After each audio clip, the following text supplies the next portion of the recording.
Now we also score me finally got a Refrigeration NEC. I've been after these tanks of TVs for a while now. Refrigeration NEC were the best of the best back in the day. Absolute tanks. Them and Panasonic were the best Japanese TVs you could get. It works quite well too, got a good picture on it. That's a good score. I'm having a bit of play around with refrigeration since I got some high chill. I had no luck getting that to solder, so I thought, well, I haven't even got the other compressors are in storage, so I need a vacuum pump. Obviously, it's just near as a vacuum pump, so I'm going to plumb up this R134A Embraco and retrofit it, use it with a high chill compressor, which the oil is compatible with high chill, and there's 134A oil. Flared up a pipe, it's going to be my little evaporator. This is going to be my condenser. That's going to be my condenser, that's going to be my evaporator. It's going to be an experiment. I'm going to try and play around here, see what... I have to go to a capillary tube, and then I need a filter dryer. So I've got a filter dryer somewhere. You can use a salvage filter dryer, but you have to heat it up with a heat gun and pump it hard under a vacuum and heat it up to drive all the moisture out of it to reuse it. I don't really want to, well, you can, they're cheap on eBay, but I want to just use bits I've already got. In this case, I just spent the money on the high chill bottle, so I'll just keep this to a good budget. So your active and neutral goes in there. I'm going to add a thermostat to this. Earth, here's a high torque start compressor. 6 lock rotor amps, made in Brazil. They're a pretty good manufacturer, Embraco. That's a matches sheet of Panasonic. Pretty much any fridge you buy now, all have tiny little Chinese rubbish compressors in them. Either a Joyce-Pera or a one bowl compressor, which is just about the size of a Waco compressor. Pretty much any fridge you buy nowadays, they've all got Chinese junk compressors in them. Aside from LG. I don't know if Samsung make their own compressors, but the LG and the LG compressors and Wanbao are the most commonly made compressors today that come out of China from any fridge you buy and freezer. Since this is a pretty well-known, respected manufacturer, I'm going to use this compressor. Still got plenty of oil in it. As I said, the oil is compatible with high chill. I don't have to change the oil. I have to snip that off, put my little I'm going to re-weld this because I had to re-braze it, but had no luck. Got to get some new flux. Just the air got to it, that just leaks like a sieve. And I have to re-weld that, re-braze that, and get some more flux to fix that up. That's going to be my suction. I blocked that up again, that's just a charging one. Leave it as a vacuum pump. Now, yeah. I've got to get a capillary tube. I've had some, but I've thrown it out over time of fridges I've scrapped, so you can't just buy stuff like this from the hardware store. Especially a capillary tube. Not like it in America, you just go buy stuff like this over the shelf. It's not so easy here. We live in a pretty poor country here, so it's pretty ridiculous, really. Yeah, I could make a restriction in that there. Have a pinhole there to mimic a capillary tube and solder that directly to that. It won't work as efficiently. It's best to have a capillary tube and a filter dryer for best performance. Yeah, you want to get the most efficiency you can out of a system like this. As I said, it will work if you pinch that and just leave a pinhole. That would be as a restrictor valve there, and sleeve over that, then solder your pipe over that and use that as your restriction instead of a capillary tube. But it doesn't work as well. I've got me a little flaring tool. What I've done, I just got a Phillips bit, and just a Phillips bit that fits in that copper pipe. Run it at full bore. And this thing just softens the copper as friction heats it up, and that flares the pipe.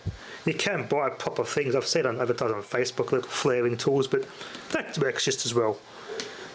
You have to clean out the pipe and get all the metal out of it too. It's important you clean your pipe work out.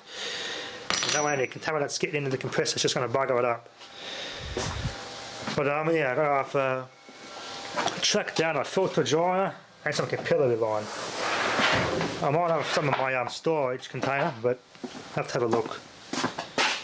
Yeah, you can use a smaller condenser compared to a big evaporator. I've seen that principle on Waco and Engel fridges. Well, Waco and the other cheap Chinese fridges have a smaller condenser and a larger evaporator. As far as an accumulator, well, I don't think you don't really need an accumulation chamber like this old fridge has. I'll just gauge by charging it bit by bit. I won't put a whole heap of refrigerant in. I'll add it gradually and monitor the frost and just go from there. Don't really need an accumulator. It's make sure you don't get frost line, go onto here. Your frost line should stop probably before it gets to here. Then it's gassed out well before it gets to the suction back to the compressor. As long as you don't have frost going right up to here and over here, then you're getting liquid in your compressor and that's not good. So, good experiment with refrigeration. Can get R134A, but in Australia you can't really buy it because it's illegal. In America you can, in little cans. In New Zealand you can charge your car up without a licence. But Australia, no, you can't. We're pretty communist environmentalists in that regard with Arctic and their regulation in this country.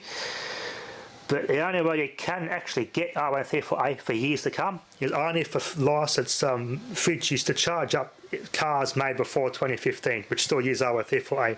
That's the only instance you can still get R134A available in Australia, only for that purpose only. Everything else, you pretty much you got the R1234ZE, which replaces R134A in newer cars. According to Arctic, you don't need a license to have that refrigerant, so anyone can buy that stuff over the shelf. But you've got to be careful, just like a high chill. It's a flammable refrigerant, so. Yeah, and also R1234ZE has other precautions you must follow. So, but other than that, it's you don't need a license for it. Yeah, it looks looking good so far. It probably won't work too efficient, but it's my first time. Might as well have a go. Refrigeration is a good fun little, it's pretty interesting. So it's always been one of my main interests since I started my YouTube channel. So I'm going to let the capillary line go from there to there, filter dryer.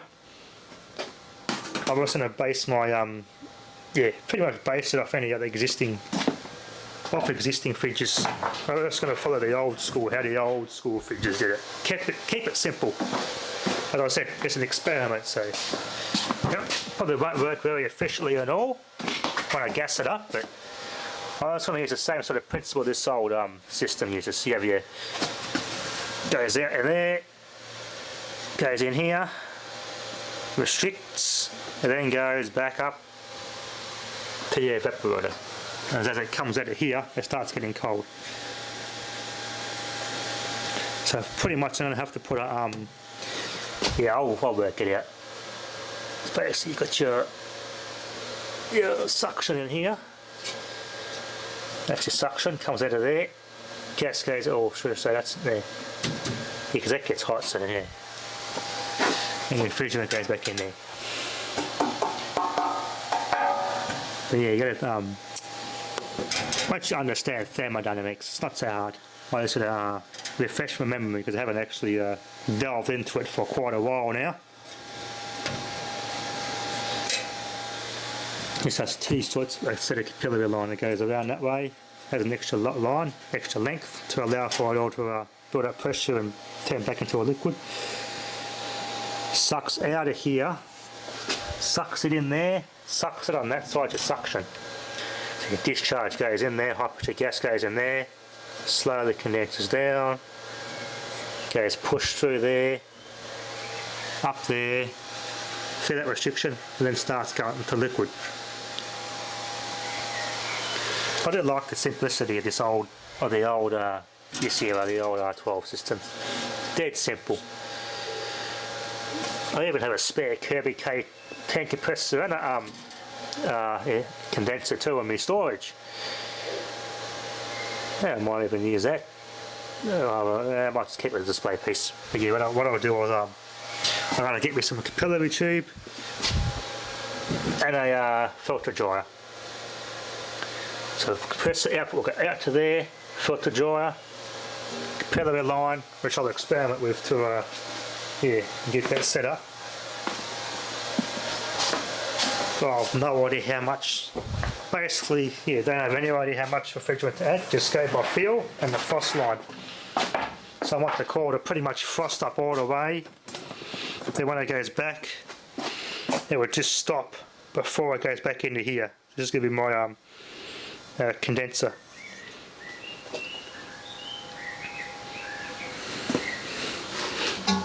I'll have it set up on a separate little thing and I'll neaten up the pipe work. I might even add that to there, but we'll see what I'll do. Anyway, got to experiment, so I want to have my own little custom chiller. Make a little, wrap that around a water bucket. Get a metal bucket's obviously the best idea, and you want to solder that and have aluminium tape for the best possible thermal transfer you can get.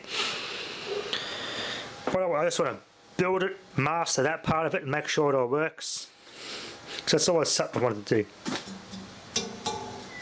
Been wanting to do that for years actually. If I had discovered high chill years earlier, I would have been doing it by now, but yeah, it's just it's a new thing, was just more expensive than what it is now.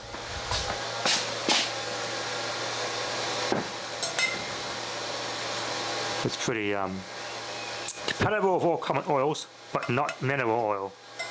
Any R22, R12 mineral oil compressor, no go. You go dump all the oil, and you can't get yeah, the oil that you can get with this. They do have their own lubricant -30, much the same as POE oil.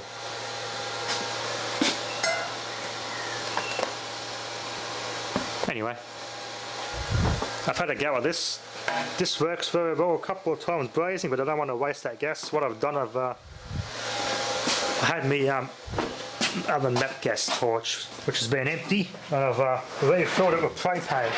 And propane and that torch there works just as well. This works just as well, it gets just as hot, so I've got plenty of bloody propane. I can always fill this up on demand and refill it. I'll stick to that. This works really well. Except for here, I had too much oxidation issues there, I need to get some new flux.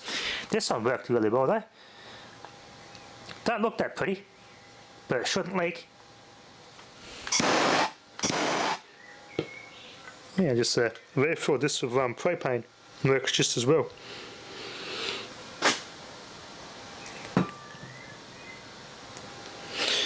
Anyway, can't wait to have this all set up and going. Might even, I think I've got a car condenser for my car too, a Commodore condenser. I might plumb that into this, but I've got to completely flush it through a brake cleaner to get all the PA6 or polyethylene glycol, all that of it, because you don't want that stuff in there. That'll chill all the insulation off the motor windings. That stuff's good for scrappers. If you're an electric motor scrapper and you want to purify the copper when you're scrapping electric motors and transformers, get yourself some POE automotive air conditioning compressor oil and soak your scrap in that. Saves burning it. But yeah, never use it in something you care about in a system like this. No way. Yeah, because your compressor won't last 5 minutes. It'll be shortened out in no time. Big no-no. Anyway, thanks for watching.